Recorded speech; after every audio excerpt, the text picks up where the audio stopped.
Bismillahirrahmanirrahim. Assalamualaikum warahmatullahi wabarakatuh.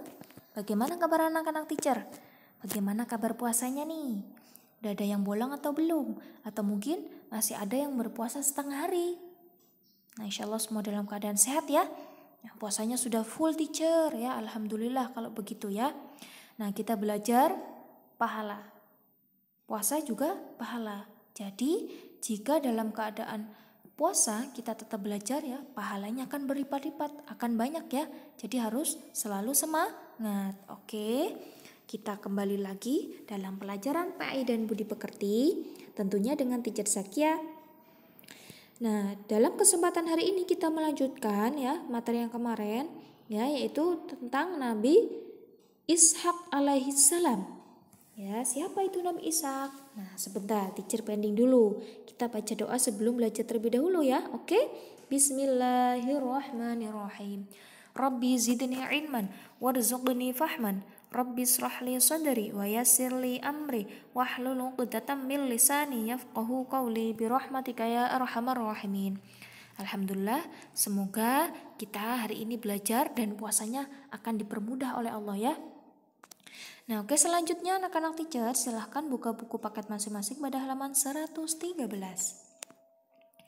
Nah, mungkin sudah ada yang pernah dengar atau mungkin baca kisahnya Nabi Ishak? Teacher di sini mau bertanya, siapakah Nabi Ishak alaihissalam? Ada yang tahu nggak ini anak-anak teacher? Ya, Nabi Ishak alaihissalam adalah putra dari Nabi Ibrahim alaihissalam dan Siti Sarah. Kata Ishak diambil dari bahasa Ibrani yang artinya tertawa. Wah, Nabi kita ya namanya ada yang mempunyai arti tertawa. Siapa itu Nabi Ishak? Kenapa teacher? Hal ini berkaitan dengan kelahirannya yang membawa kebahagiaan bagi keluarganya. Kok bisa teacher? Bagaimana cerita asal muasalnya? Nah, cerita kelahiran Nabi Ishak itu diabadikan oleh Allah Subhanahu wa taala dalam kitab suci umat Islam. Apa itu? Al-Qur'an. Surat Hud ayat 71 sampai 73 ya. Di sini teacher akan bacakan artinya. Bagaimana bunyinya? Dan istrinya berdiri lalu dia tersenyum. Berarti siapa yang tersenyum? Siti Sarah.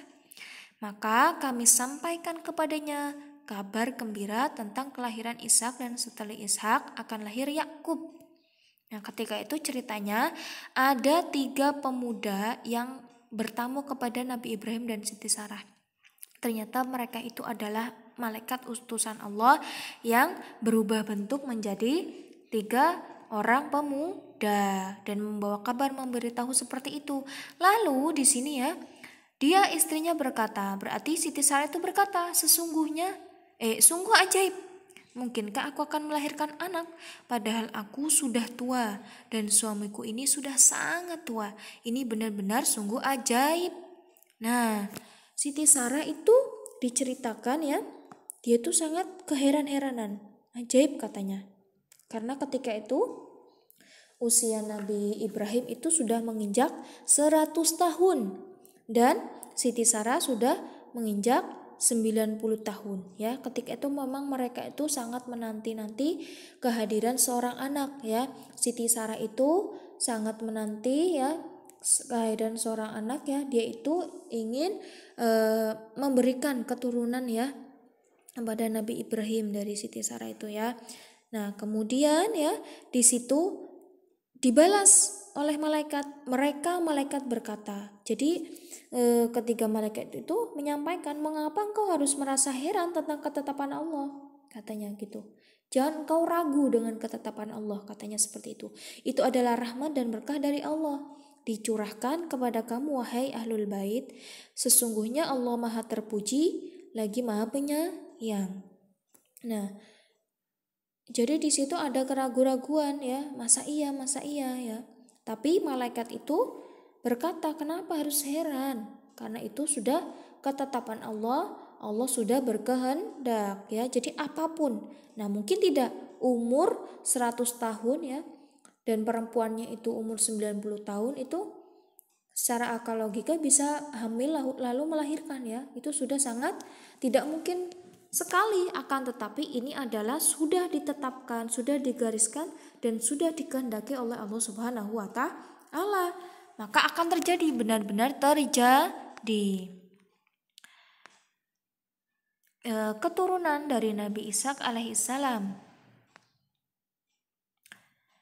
Nabi Ishak alaihissalam mempunyai anak laki-laki bernama Yakub yang menjadi nabi dan rasul Allah. Jadi setelah Ishak itu ya, tadi malaikat itu juga menyampaikan akan lahirlah Yakub.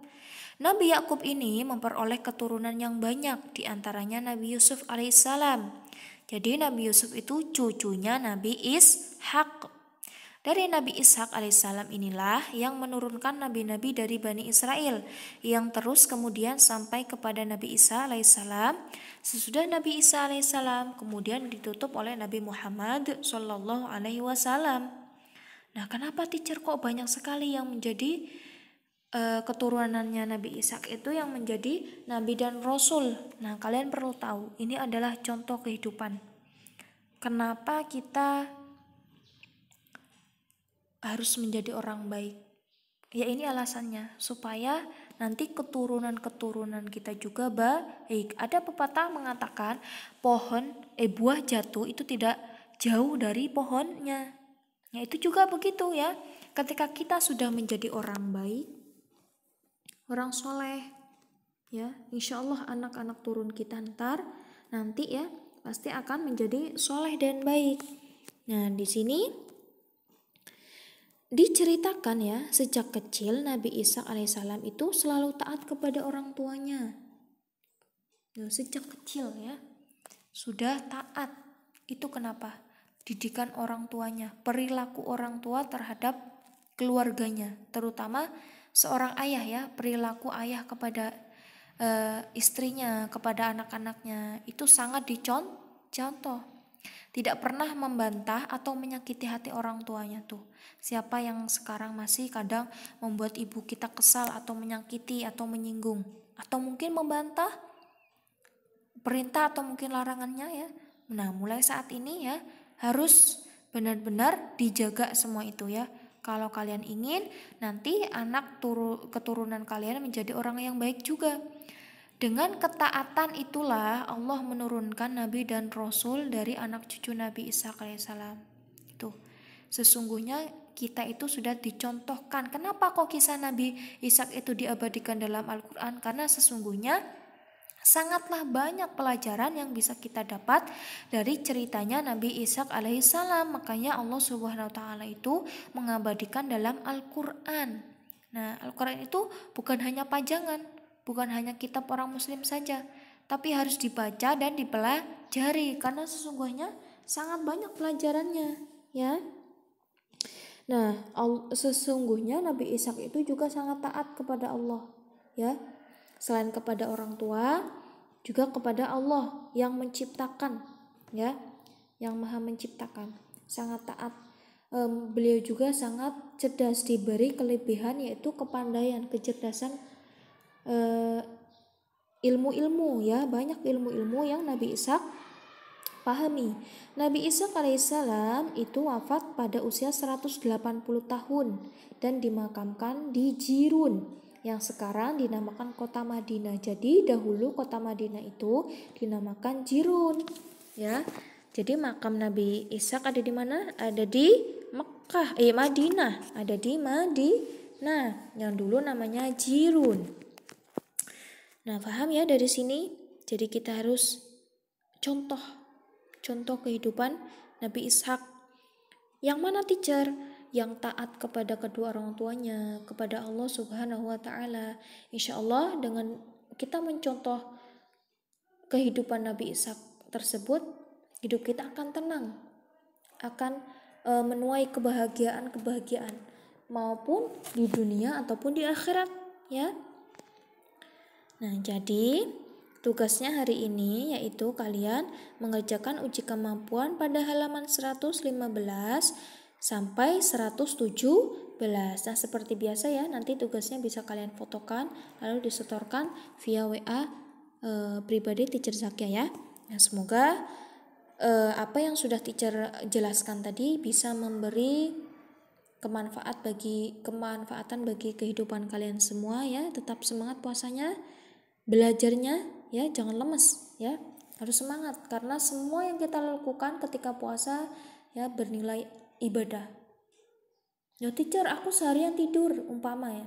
Tidur kita ibadah, tapi jangan seperti itu. Mentang-mentang tidurnya orang puasa itu bernilai ibadah, kalian seharian tidur terus. Tidak boleh. Ya, harus tetap menjalankan aktivitas rutinitas yang sudah terbiasa kita laksanakan. Nah, teacher akhiri, wassalamualaikum warahmatullahi wabarakatuh.